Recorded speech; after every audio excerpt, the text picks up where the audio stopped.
বাক্সাৰ শালবাৰীৰ সমীপৰ বজালীৰ পানপাৰা গাঁৱৰ এটা পৰিয়ালৰ কৰুণ গাথা। পৰিয়ালটোৰ পিতৃ কন্যা আক্ৰান্ত জটিল ৰোগত। পৰিয়ালটোৰ একমাত্ৰ উপাৰ্জনকাৰী পিতৃ জাকিৰ হুছেইনৰ দুয়োটা কিডনী বিকল হোৱাৰ লগতে 7 বছৰীয়া কন্যা সুহানা ইয়াছমিনৰ যকৃত ৰোগত আক্ৰান্ত হোৱাৰ লগতে বিকল দুয়োটাকৈ কিডনী। চিকিৎসাৰ অভাৱত হাহাকাৰ লাগিছে পৰিয়ালটোত।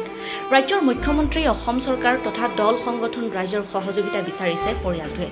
পিতৃ কন্যাৰ চিকিৎসাৰ বাবে 7012582071 নম্বৰত অথবা গুগল পে'ৰ QR কোডত আৰ্থিক সাহায্য আগবঢ়াবলৈ অনুৰোধ জনাইছে পৰিয়ালটোৱে।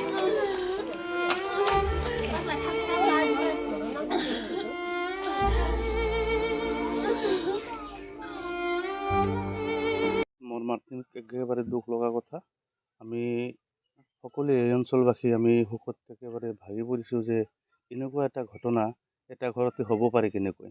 আৰু আচলতে এইটো এটা ভগৱান বা আল্লাৰে কিবা এটা তেওঁলোকৰ আল্লাৰে এটা ইচ্ছা, যিহেতু এটা ঘৰত এনেকুৱা বেমাৰ দিছে। কিন্তু এই ব্যক্তিজন আমাৰ সকলোৰে চিনাকি, সকলোৰে লগত ভাল সম্পৰ্ক থকা, আমাৰ বন্ধুত্বৰ ভিতৰত সকলোতকৈ ফূৰ্তি থকা এটা ল'ৰা। আমি সদায় একেলগে চলিছোঁ।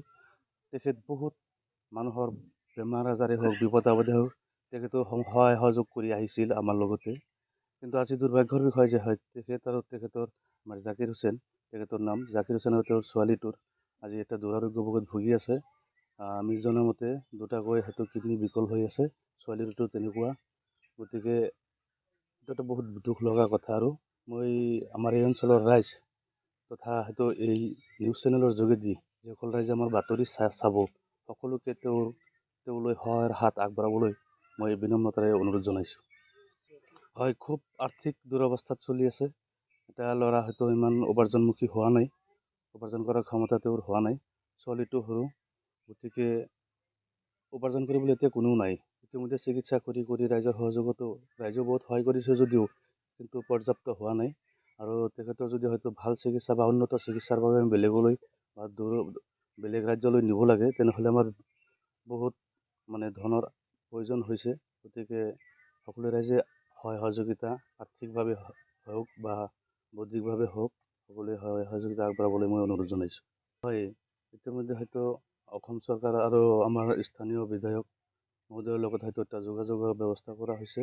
যদি হয়তো তেখেতসকলকো অনুৰোধ যাতে হয়তো আমাৰ এই পৰিয়ালটো কল্যাণৰ বাবে, ভালৰ বাবে যাতে তেখেতে অলপ আৰ্থিক সাহায্য আগবঢ়ায়। আমি অসমৰ ৰাইজক এটা কথাই ক'ম,